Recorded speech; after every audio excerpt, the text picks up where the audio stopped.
Welcome back to the channel, guys, and if you are watching this, your remote is suffering from a dead battery, and today we're going to show you how we can solve this problem by simply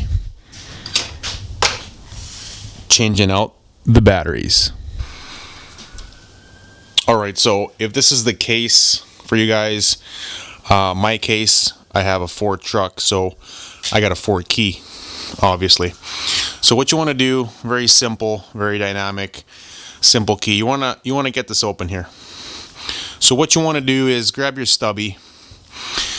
You can grab a kitchen knife, whatever has a thin blade that you can get into that crack right there. You want to slowly pry this open. Try not to break anything. These are really expensive keys if you buy them from the dealer. Slowly pry that open. You're gonna have that rubber membrane there. Try to keep that in the same position. When you put it back, just leave it in there like so you don't lose that or forget the proper position.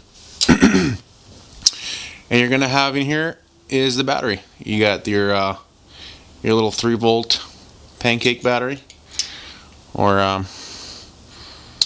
whatever you want to call it, right there.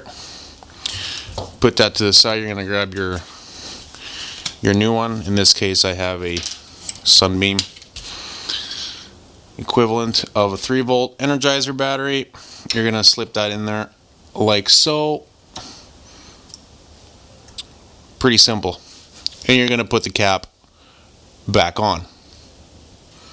Preferably this side down, and you're going to flip this one over like so that rubber membrane does not slip around and go on incorrectly.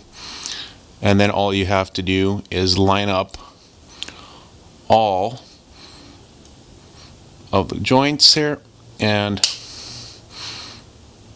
squeeze it in until you hear it click. Pretty simple. And there you have it. And if this video was helpful for you or any of your friends, please share. Hit that like button. Helps us out a lot. And see you on the next one. And guys, hit that like button. Don't forget to subscribe, because next week we'll be doing an oil change on this beautiful Crosstrek.